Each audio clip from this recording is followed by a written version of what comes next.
So hey guys, welcome back to my new vlog. I hope you all लग रहे। तो मैं भी हूँ बढ़िया। तो गाइस अभी मैं बात लूँगी, तो इसीलिए मैंने अभी क्या बोलते हैं अच्छे से ऑयलिंग की है।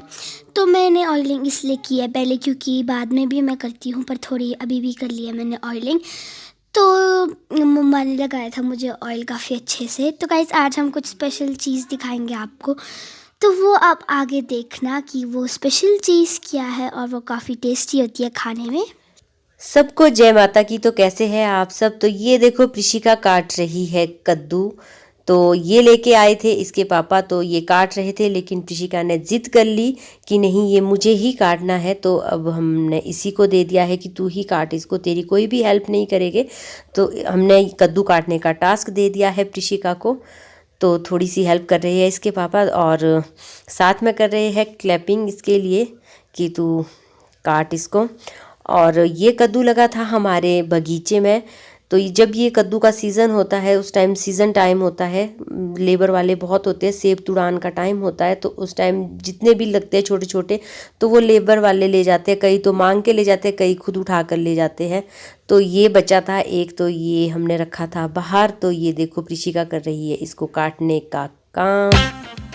तो ये देखो प्रिशिका ने अपना टास्क कर दिया है कंप्लीट। तो इसने आखिरकार कद्दू काट ही लिया है। तो इसके 2 पीस कर लिए हैं, जैसे तैसे खींच कर जोर ज़बरदस्ती से इसने इसके 2 पीस कर ही लिए हैं।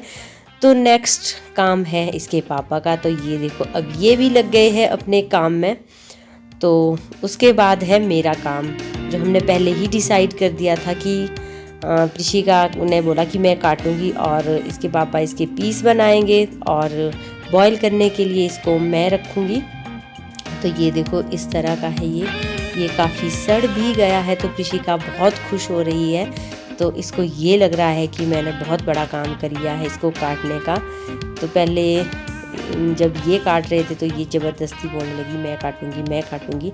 तो हमने भी इसे काटने दिया, काट सकती है तो काट, लेकिन इसने काट कर दिखा दिया, तो इसने ये काट लिया है। तो अब कद्दू भी कट चुका है। तो ये है इसके सीड्स, जो हम सुखा कर और भी लगा सकते हैं और उगेगे इससे कद्दू। तो ये कट चुके हैं पीस। तो ये इतने पीस बने इसके, इतने पीस बनाए हैं, इतने पीस बने हैं। तो इसको भर देंगे स्टीमर में। मैं भरूंगी।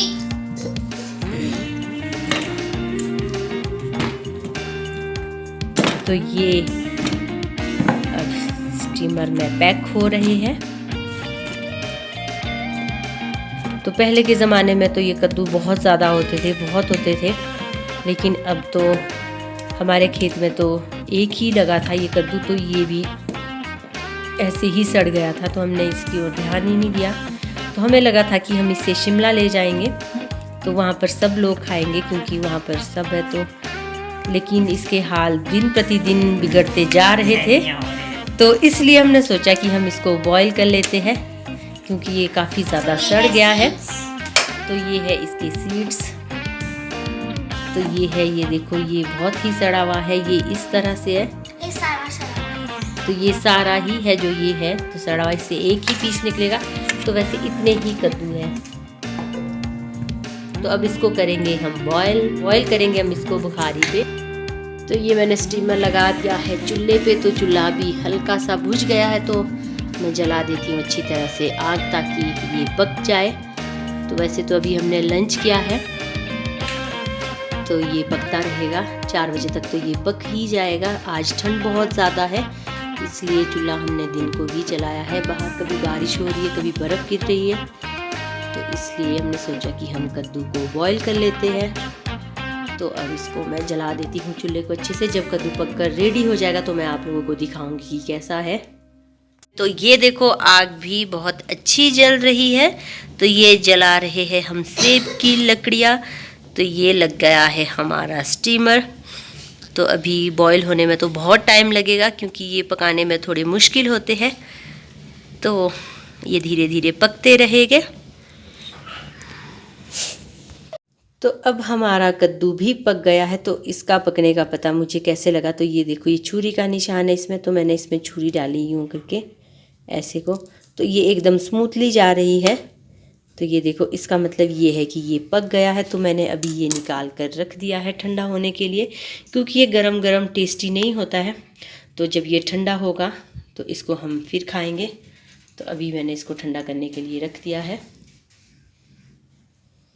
प्रिशिका भी लेकर आ रही है कद्दू। तो कद्दू अब ठंडे हो गए। ठंडे ये बहुत ठंडे हो रहा है। ठंडे हो गए। थोड़े गर्म भी होने चाहिए, थोड़े गर्म भी है।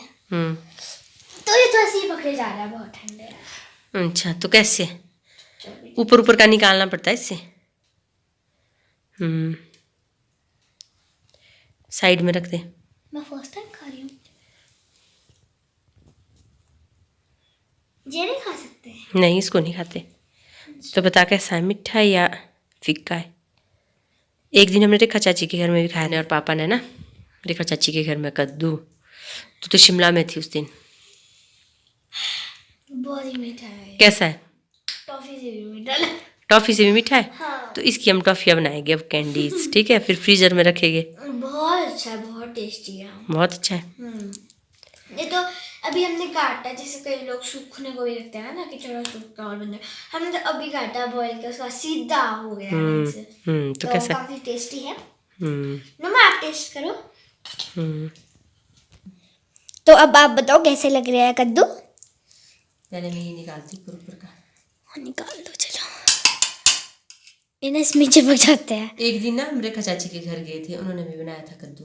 अच्छा। जिस दिन शिमला से आई थी उस दिन। वो ना देखने को तो थोड़ा फीका था, लेकिन खाने में अच्छा। हाँ। टॉफी से भी मीठा है ना? अब ये थोड़ा गर्म है, जब ये बिल्कुल ठंडा होगा ना फिर और भी टेस्टी लगेगा। थोड़ा गर्म तो होना ही चाहिए। तो अब हम खाते हैं और एंजॉय करते हैं कद्दू खाना, और मिलते हैं आपसे बाद में। तो ये देखने में भी लाल है।